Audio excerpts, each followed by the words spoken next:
નમસ્કાર, ભાગ્ય દર્પણમાં આપનું સ્વાગત છે. હું છું કૃષ્ણા. દર્શક મિત્રો, અપેક્ષાના અંત બાદ જ શાંતિની શરૂઆત થાય છે. તો આજના સુવિચાર સાથે શરૂ કરીએ આપણા ભાગ્યના દર્પણને રજૂ કરતો અમારો વિશેષ કાર્યક્રમ ભાગ્ય દર્પણ.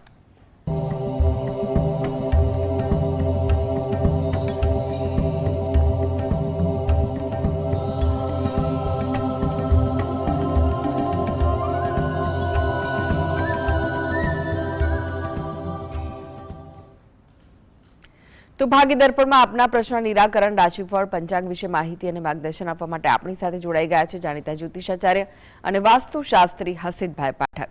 હસીતભાઈ, ભાગ્ય દર્પણમાં આપનું સ્વાગત છે. નમસ્કાર. નમસ્કાર. હસીતભાઈ, સૌથી પહેલા વાત કરીએ આજના પંચાંગ વિશે. તો શું છે આજનું પંચાંગ તે જણાવશો?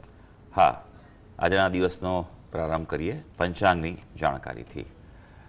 આજે વાર છે મંગળવાર, વિક્રમ સંવત 2082 ચાલી રહ્યો છે. આજની તારીખ આવે છે 17 ફેબ્રુઆરી 2026, એટલે કે 17/2/26. આજની તિથિની વાત કરીએ, મહા મહિનો ચાલે છે, તેનો કૃષ્ણ પક્ષ એટલે કે વદ પક્ષની અમાસ છે. આજે છે મહાવદ અમાસ, એટલે કે મહા મહિનાનો આજે આ અંતિમ દિવસ છે. નક્ષત્ર ધનિષ્ઠા આવે છે, યોગ પરીઘ અને કરણ નાગ આવે છે. આજની રાશિની વાત કરીએ, આજની રાશિ આવે છે મકર રાશિ, કે જેના નામાક્ષરો છે ખ અને જ. જો કે સવારે 9:04 રાશિનું પરિવર્તન થશે, એટલે કે કુંભ રાશિનો પ્રારંભ થશે, જેના નામાક્ષરો છે ગ, સ, શ અને શ. એટલે સવારે 9:04 સુધીમાં કોઈ બાળકનો જન્મ થાય તો તેનું નામ મકર રાશિ પરથી પાડવું હિતાવહ રહેશે, અને જો ત્યારબાદ થાય તો કુંભ રાશિ પરથી પાડવું હિતાવહ રહેશે. આ જ પ્રમાણે ગ્રહ ગોચર અને મુહૂર્તની પણ ગણતરી કરવાની રહેશે. દિન વિશેષની વાત કરીએ તો દિન વિશેષમાં આજે છે દર્શ અમાવસ્યા છે. આજનો દિવસે મૃત્યુયોગ છે, જે રાત્રે 9:15 ચાલુ થવાનું છે. આજે પંચક પણ ચાલુ થશે, અને આજે સૂર્યગ્રહણ છે, કંકણાકૃતિ સૂર્યગ્રહણ છે, પણ ભારત દેશમાં દેખાવાનું નથી, માટે પાળવાનું નથી. ઘણીવાર સોશિયલ મીડિયા પર ને બધી રીલ્સમાં એમાં લોકો ગભરાવતા હોય છે સૂર્યગ્રહણ, પણ આપણા દેશમાં દેખાવાનું જ નથી, માટે તેની કોઈ અસર વિશે ચિંતા કરવાની જરૂર નથી, અને પાળવાનું પણ નથી હોતું. જી હસીતભાઈ, આજની વાસ્તુ ટીપ શું છે દર્શક મિત્રો માટે? હા, વાસ્તુમાં આપણે વિશેષ વાત કરવા જઈ રહ્યા છીએ, અને તે છે વાસ્તુ અને ઓરા આભામંડળ. ઘણા બધા વ્યક્તિઓને ઉત્સાહ હોય છે જાણવાનો કે ઓરા શું છે, આભામંડળ શું છે. આ વિશે હજારો વર્ષો પહેલાં આપણા ઋષિ મુનિઓ, મહાપુરુષો કહીને ગયા છે કે દરેક વ્યક્તિ હોય કે દરેક વસ્તુ હોય, એને એક પ્રકારનું સૂક્ષ્મ ઉર્જાનું આવરણ હોય છે, જેને આપણે ઓરા કહીએ, આભામંડળ કહીએ છીએ. અને તે દરેક વ્યક્તિના જીવનમાં સફળતા નિષ્ફળતા પર એની ખૂબ અસર હોય છે. રોગ પર પણ તેની જ અસર જોવા મળતી હોય છે. કોઈ પણ રોગ હોય તો પહેલાં એની ઓરામાં આવે, આભામંડળમાં, અને ત્યારબાદ એના સ્થૂળ શરીર ફિઝિકલ બોડીમાં પ્રવેશ કરતો હોય છે. એટલા માટે આપણે ઘણા દાખલા પણ જોયેલા છે કે કોઈ સંત પુરુષ પાસે જાય તો એને પહેલેથી આગાહી કહી દે કે ભાઈ તને આ તકલીફ આવવાની છે. કેમ તો કે જોઈ શકતા હતા કે એની ઓરામાં આ જગ્યાએ નકારાત્મક ઉર્જા છે, તો એ ભાગમાં તકલીફ આવી શકે. ઓરા એટલે આભામંડળ. આભામંડળ દરેક વ્યક્તિને એક તેજ શરીર હોય છે. પહેલાંના સમયમાં એના વિશે બહુ જાણકારી હતી નહીં કે કેવી રીતે સમજવું, જોવું. ફક્ત જે વ્યક્તિ સિદ્ધ પુરુષ હોય, જેનું ત્રીજું નેત્ર ખુલેલું હોય, તે વ્યક્તિ જોઈ શકતા હતા. પણ હવે તો ઓરા ફોટોગ્રાફી પણ થાય છે. કિરિલિયન ફોટોગ્રાફી, સૌથી પહેલાં કિરિલિયન નામના વૈજ્ઞાનિકે આ શોધ્યું હતું, અને તેનો હવે ફોટો પણ પડી શકે છે, અને તેનાથી પણ આપણે હવે આકલન કરી શકીએ છીએ કે વ્યક્તિની કે વસ્તુની ઉર્જા કેવી છે અને તેની અસરો કેવી હોઈ શકે. જી હસીતભાઈ, હવે આજના રાશિફળની વાત કરીએ. રાશિમંડળની પ્રથમ 3 રાશિ મેષ, વૃષભ, મિથુન રાશિના જાતકોનો આજનો દિવસ કેવો રહેશે? હા, શરૂ કરીએ આજના દિવસનું રાશિ ભવિષ્ય. સૌથી પહેલી રાશિ આવે છે મેષ રાશિ, કે જેના નામાક્ષર હોય છે અ, લ અને ઈ. હવે આજે ખાસ ધ્યાન રાખવાનું છે કે જીવન સાથે સાથે કોઈ પ્રકારે તણાવ ન રાખતા, નહીં તો પછી વિવાદો થઈ શકે તેમ છે. વિવાદોમાં અનુકૂળતા થાય તેમ પણ ઘરના વ્યક્તિ સામે જીતવાથી શું લાભ, એ પણ દુઃખનું કારણ હોય છે. માટે થોડુંક સંયમ રાખજો. આપણા જે અમાસ છે એટલે મન પર શાંતિ રાખવાની. હા, શત્રુ પરાસ્ત થાય તેવા યોગો છે. હવે વૃષભ રાશિ, જેના નામાક્ષર છે બ અને ઉ. આજે ધ્યાન રાખજો કે તમારી હાથ નીચે કામ કરનાર વ્યક્તિ હોય, કર્મચારી હોય, નોકર હોય, તેના પર અતિ વિશ્વાસ ઠીક નથી. જો તેના પર વિશ્વાસ રહ્યા તો તમારું ધારેલું કામ આજે અટકી શકે અથવા પૂરું ના થાય તેવું બને, બાજી બગડી શકે. માટે તમારે જાતે તેમાં એક્ટિવ થવું પડશે. તેવો આજનો દિવસ છે. વેપાર હશે, પોતાનો ધંધો હશે તો તેમાં અનુકૂળતા દેખાઈ રહી છે. હા, સંતાન પક્ષે કોઈ ચિંતા ચાલતી હશે તો દૂર થવાની સંભાવના છે. મિથુન રાશિ, જેના નામાક્ષર છે ક, છ અને ગ. ભાઈ, આપના માટે આજે થોડુંક દિવસ ધ્યાન રાખવાનો છે. કુટુંબ વેપારમાં મતભેદ ઊભા થાય તેવું બની શકે, પણ એટલે એ વાતનું ધ્યાન રાખજો. ભાગીદારીથી ઉત્તમ કામ છે. એટલે કાર્યકર્તાઓ કોન્ટ્રાક્ટથી કરતા હો કે ભાગીદારી કે એવું દલાલી કન્સલ્ટન્સી હોય તો આજે ઉત્તમ કાર્યો તમારા થઈ શકે તેવું છે. હા, કોઈ પ્રકારે ઘરમાં માંગલિક કાર્યનું આયોજન થાય અથવા પ્લાનિંગ આજે થઈ શકશે. જી, હવે વાત કરીએ કર્ક, સિંહ અને કન્યા રાશિના જાતકોની. તેમનો આજનો દિવસ કેવો રહેશે? આગળ વધીએ, વાત કરીએ કર્ક રાશિની. કર્ક રાશિના જાતકો, જેના નામાક્ષર હોય છે ડ અને હ. આજે નવીન પ્રવૃત્તિઓ તમારા માટે લાભકારી રહેવાની છે. માટે કંઈક નવું કરવા પ્રયત્ન કરજો અથવા નવી રીતે કરવા પ્રયત્ન કરજો. કંઈક ફેરફાર તમારી અંદર લાવશો એ તમારા માટે આજે જરૂરી છે. પણ બીજા પર આજે વધુ વિશ્વાસ ન કરતા પોતાની જાત પર આધારિત રહેજો. પોતાનો વેપાર, વ્યવસાય, ધંધો હશે તો તે સારો અને લાભદાયી રહી શકશે. એક દર્શક મિત્ર જોડાઈ ગયા છે, હર્ષદભાઈ છે. હર્ષદભાઈ, આપને જેમના માટે પ્રશ્ન પૂછવો હોય તેમની જન્મ તારીખ જણાવો. આપનો અવાજ ખૂબ જ ધીમો આવી રહ્યો છે, ફરી એકવાર જણાવશો? 13/1/97. જી, સમય કયો છે જન્મનો? 6 થી 6:30 ની વચમાં. એ સાંજે કે સવારે? સવારે. જી, અને સ્થળ કયું છે? સુરેન્દ્રનગર. પ્રશ્ન જણાવો, શું પૂછવું છે? એને નોકરીમાં લક્ષ્ય કે ધંધામાં એમ પૂછું છું. અત્યારે સર્વિસ કરે છે અમદાવાદ પ્રાઇવેટ કંપનીમાં. જી, સારું, જોઈ લઈએ કે કુંડળી શું યોગો બતાવે છે અને અત્યારે કેવો સમય ચાલે છે. ઘણા વ્યક્તિના જીવનમાં એવું હોય છે કે નોકરી પણ હોય, ધંધો પણ હોય, પણ તેના સમય હોય છે. એવું પણ હોય છે ઉતાવળે ધંધો કરવા જાય અને તકલીફ પડી જાય કે તો એ પણ સમજવું જરૂરી છે. એટલે આપણે જે વિગત આપી છે એ અનુસાર જે કુંડળી આવી રહી છે તેના પર નજર નાખીએ તો ધનુ લગ્નની કુંડળી આવે છે. રાશિ જે છે તે કુંભ રાશિ છે.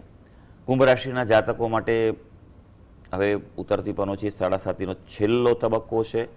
થોડું ધ્યાન અને સાવચેતી રાખજો, કોઈ રિસ્ક ન લેતા. બરોબર છે, એ વાતનું ધ્યાન રાખો. હા, બાકી જો તમને આગળ તકલીફો પડી હશે તો ઉતરતી પનોતી લાભ પણ ચોક્કસ આપી જાય છે, એટલે વાતનું ધ્યાન રાખજો. કુંડલીમાં જો તો કર્મસ્થાનમાં મંગળ અને રાહુનો પ્રબળ અંગારક દોષ છે અને સામે કેતુ શનિનો શ્રાપિત દોષ છે. આવા વ્યક્તિના જીવનમાં સંઘર્ષ અને ઉતાર ચઢાવ રહેતો હોય છે. માટે કોઈ પણ નિર્ણય લેવો હોય સમજી વિચારીને જ્યોતિષનું માર્ગદર્શન લઈને આગળ વધવું જરૂરી છે. અત્યારે જો હાલ વાત કરવામાં આવે તો હજી શનિની દશા ચાલી રહી છે, એટલે નોકરી કરે અત્યારે વધારે સારું છે. 2028 સુધી નોકરી કરે. હા, સાઈડમાં કંઈક કરવું હોય પાર્ટ ટાઈમ કે એવું તો કરી શકાય, બાકી તો અત્યારે નોકરી જ કરવાનો એનો યોગ છે. પણ હા, જે બે દોષ કીધા તેનું આપ નિવારણ કરાવો, એના જીવનમાં દરેક પ્રકારે અનુકૂળતા આપશે. અંગારક દોષ અને શ્રાપિત દોષ વિશેષ મુહૂર્તમાં વિશેષ પદ્ધતિ, વિન્યાસ સંકલ્પ પદ્ધતિથી તેનું આપ નિવારણ કરાવો, એ એના માટે સારું રહેશે. જી, હર્ષદભાઈ, વાત કરીએ સિંહ અને કન્યા રાશિના જાતકોની. તેમનો આજનો દિવસ કેવો રહેશે? હા, આગળ વધીએ, વાત કરીએ આપણે સિંહ રાશિની, જેના નામાક્ષર હોય છે મ અને ટ. હવે આપણા માટે આજના દિવસે થોડુંક આવક અને ખર્ચમાં સંતુલન રાખવાનું છે. બજેટ આમ બાંધી મુઠ્ઠી રાખવાની રહેશે તમારી. હા, કાર્યક્ષમતામાં વૃદ્ધિ થશે, તમારામાં ઉર્જા વધવાની છે આજે. પણ ઘણીવાર એવું બનતું છે વધી જાય તો ધ્યાન રાખવું પડે, એટલે માનસિક અસ્થિરતા દૂર કરવી પડશે. હવે વાત કરીશું કન્યા રાશિ, જેના નામાક્ષર છે પઠ અને અણ. હવે આપણા માટે વાત કરીએ તો મનોરંજન સંબંધી કાર્યો થાય તેવો દિવસ છે આજે. કંઈક વિચાર અલગ પ્રવૃત્તિ કરવાનું મન થાય તેવું બની શકે. સામાજિક કાર્યોમાં જાહેર ક્ષેત્રે હશો તો લોકપ્રિયતાના યોગ આજે દેખાઈ રહ્યા છે. ઉપરાંત આજે તમારું જે વલણ છે તે ધર્મ અધ્યાત્મ તરફ પણ વળી શકશે. હસીદભાઈ, એક દર્શક મિત્ર આપણી સાથે જોડાઈ ગયા છે. ઇન્દુબેન છે. ઇન્દુબેન, આપને જેમના માટે પ્રશ્ન પૂછવો હોય તેમની જન્મ તારીખ જણાવો. હેલો જી, ટીવી નો વોલ્યુમ ધીમો કરી દો અને ત્યારબાદ આપને જેમના માટે પ્રશ્ન પૂછવો હોય તેમની જન્મ તારીખ જણાવો. મારે બેબી માટે પૂછવાનો છે. જી, એમની જન્મ તારીખ છે 26 એપ્રિલ 71. સમય કયો છે? 26 એપ્રિલ 71, સમય સવારે 6 થી 7. અને સ્થળ કયું છે? સ્થળ મુંબઈ બોરીવલી. જી, પ્રશ્ન શું છે? એમને એ અત્યારે હાલમાં લંડન છે, પણ એમની તબિયત નથી સારી રહેતી. એને લીવર પેટમાં દુખાવો જ રહ્યા કરે છે ને લીવરની પ્રોબ્લેમ છે એમ કહેતા હતા. હાજી, જોઈ લઈએ આપણે કે કુંડલી શું કહે છે. સમયમાં તમે 6 થી 7નો સમય આપે છે. મેં 6:30નો એવરેજ સમય લીધો છે. બરોબર છે, કારણ કે પરફેક્ટ સમય હોય તો વધારે ફેર પડે. એટલે હંમેશા એ વાતનું ધ્યાન રાખવું કે એક્ઝેક્ટ સમય લઈને રાખવો જોઈએ. કદાચ નોંધ ન થઈ હોય તો બરોબર છે કે આશરે તમે કહો. કુંડલી પર નજર નાખીએ. મેષ લગ્નની કુંડલી આવી રહી છે. રાશિની જો વાત કરવામાં આવે તો મેષ રાશિ જ આવે છે. મેષ રાશિ મેષ લગ્ન છે. પ્રથમ સ્થાનમાં 4 ગ્રહો છે: ચંદ્ર, શનિ, સૂર્ય અને બુધ છે. લગ્નનો સ્વામી મંગળ, કર્મસ્થાનમાં મંગળ ઉચ્ચનો થયેલો છે. રાહુ મંગળ છે. વ્યક્તિ જીવનમાં એક્ટિવ હોય તો આગળ વધી શકે, ખૂબ સારા એમ કહેવાય કે લેવલ પર વધી શકે. એમાં જો કાયદાકીય કે લીગલ કે એવું ટેકનિકલ બાબતમાં હોય તો આગળ વધી શકે. પણ રાહુ મંગળનો અંગારક દોષ બહુ પ્રબળ છે, એટલે શરીરની રોગ પ્રતિકારક શક્તિ અને લોહી ઉપર અસર વધી શકે છે. અશુદ્ધિ, ટોક્સિન્સ બોડીમાં ઘણા થઈ શકે તેવું છે. અત્યારે હાલ ગુરુ મહારાજ દશા ચાલે છે. ગુરુ મહારાજ એ પેટના જ કારક છે, એટલે સાચવવાનું છે. આ કુંડલીમાં ગુરુ મહારાજ અહીંયા અષ્ટમ સ્થાનમાં જ છે. ધ્યાન રાખવું પડે તેવું છે. હજી સમય તો લાંબો છે. અને બીજું કે મેષ રાશિને 7:30 શરૂ થયેલી છે, એટલે એ બાબતે પણ પ્રતિકૂળતા આવી શકે એમ છે. ડરવાનું નથી બિલકુલ, પણ ઉપાય કરવા બહુ જરૂરી છે. સૌથી પહેલી વાત તો એ કે જ્યાં રહેતા હોય ત્યાં વાસ્તુ છે તે પહેલાં ચેક કરાવો. તકલીફ લાંબા સમયથી રહેતી હોય અને ઉપાય ઉપચાર કરાવવાથી પણ જો રાહત ન મળતી હોય તો ચોક્કસપણે વાસ્તુશાસ્ત્ર એ ખૂબ મદદગાર રહેતું હોય છે. તો અને બીજું કે સૂવાની દિશા ચેક કરે. માથું પૂર્વ કે દક્ષિણ તરફ રાખીને સૂઈ જાય, એ પણ એના માટે સારું રહેશે. કુંડલી પર જો નજર નાખવામાં આવે તો કુંડલીમાં જે પ્રબળ વિષદોષ છે અને અંગારક દોષ છે તેનું આપ પહેલાં નિવારણ કરાવો. વિશેષ પદ્ધતિ વિન્યાસ સંકલ્પ પદ્ધતિથી કરાવો. અને બીજું કે ગુરુ ગ્રહના જપ કરાવો. અનુષ્ઠાન કરવું ખૂબ જરૂરી છે તેના માટે. એનાથી તેને રાહત થઈ શકશે. પણ હજી પણ એમ કહેવાય કે 2026નું વર્ષ છે, આમાં ધ્યાન તો રાખવું પડશે. જી, હસીદભાઈ વાત કરી રાશિફળની. ફરી એકવાર તુલા, વૃશ્ચિક, ધનુ રાશિના જાતકોનો આજનો દિવસ કેવો રહેશે? આગળ વધીએ. વાત કરી હવે તુલા રાશિની.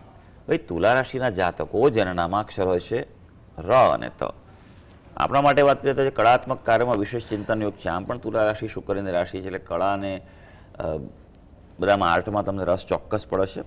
રોગનો સામનો કરતા હશો તો આજે રાહત પ્રાપ્ત થાય તેવો યોગ છે. હા, વિવાદ ચાલતો હશે તો નિર્ણય તમારા પક્ષમાં આવવાની સંભાવના છે. વૃશ્ચિક રાશિ જેના નામાક્ષર છે ન અને ય. ભાઈ, આપણા માટે વાત કરીએ તો વિશેષ મહત્વપૂર્ણ કાર્યોમાં સમય પસાર થાય અને ચોક્કસપણે એવું કંઈ કાર્ય આવે તો હાથ પર લઈ લેજો. લાભદાયી રહેવાનું છે, પણ અંગત જીવનમાં થોડું સાચવવું પડે એવું છે. જીવન સાથી સાથે ક્યાંક મતભેદના યોગો સર્જાઈ રહ્યા છે. હા, સારી વાત એ છે મિત્ર વર્ગથી અનુકૂળતા રહેવાની છે. ધનુ રાશિ જેના નામાક્ષર છે ભ, દ, ફ અને ઢ. આપણા માટે વાત કરીએ તો રોકાણમાં લાભ થાય તેવો દિવસ છે આજે, એ સંભાવના દેખાઈ રહી છે. તમારો આત્મવિશ્વાસ વધશે હશે, પણ અતિને ગતિ નથી હોતી, એટલે પછી વધારે પડતા આત્મવિશ્વાસથી ક્યાંક વિવાદો થાય એવું બની શકે. માટે વિવાદોથી આજે બચવાનું છે. જી, હવે વાત કરીએ અંતિમ 3 રાશિ મકર, કુંભ, મીન રાશિના જાતકોની. તેમનો આજનો દિવસ કેવો રહેશે? મકર રાશિ જેના નામાક્ષર છે ખ અને જ. આપના માટે વાત કરીએ તો માતૃપક્ષ તરફથી મદદના યોગો છે. માતૃપક્ષ હોય, પિયર હોય, મોસાળ હોય, તે તરફથી પણ આજે કોઈ પ્રકારનો અનુકૂળતા રહી શકે. આજે ખાસ સલાહ છે રોકાણથી બચવાનું છે, બને તો ટાળજો. આમ પણ આજે અમાસ છે એટલે નિર્ણયો લેવામાં ક્યારેક ભૂલ થતી હોય છે. હા, કર્મક્ષેત્રે સામાન્ય વિઘ્ન આવી શકે એટલે થોડીક તૈયારી રાખવી પડશે. હવે કુંભ રાશિ, જેના નામાક્ષર છે ગ, સ, શ અને શ. આપણા માટે ખાસ કે ધર્મ સંબંધી કાર્યોમાં થોડો સમય પસાર થાય તેવો દિવસ છે. પણ સામાજિક કાર્યોમાં, જાહેર ક્ષેત્રમાં હો તો આજનો દિવસ સાવચેતી રાખવાની તમને સલાહ છે. વિવાદોથી આજે દૂર રહેવાનું છે. હવે વાત કરીશું મીન રાશિ, જેના નામાક્ષર હોય છે દ, ચ, ઝ અને થ. મીન રાશિ રાશિચક્રની અંતિમ રાશિ છે. આજે થોડું ઋતુ અનુસાર ખાનપાન કરજો. ઋતુમાં ફેરફાર થઈ રહ્યો છે, તેની અસર તમારા પર પડી શકે. કુટુંબીજનોના આરોગ્ય પર પણ આજે વિશેષ ધ્યાન આપવું જરૂરી છે. હા, વેપારમાં ભાગીદારીથી લાભ થવાની સંભાવના છે. તો સર્વે દર્શક મિત્રોનો આજનો દિવસ શુભ અને મંગળકારી જાય તેવી ઈશ્વરને અભ્યર્થના. જી હસીદભાઈ, જીએસટીવી સાથે જોડાવા માટે, દર્શક મિત્રોને માહિતી અને માર્ગદર્શન આપવા માટે આપનો આભાર. ધન્યવાદ. તો દર્શક મિત્રો, આ સાથે જ ભાગ્ય દર્પણમાં આજે બસ આટલું જ. મને રજા આપશો. નમસ્કાર.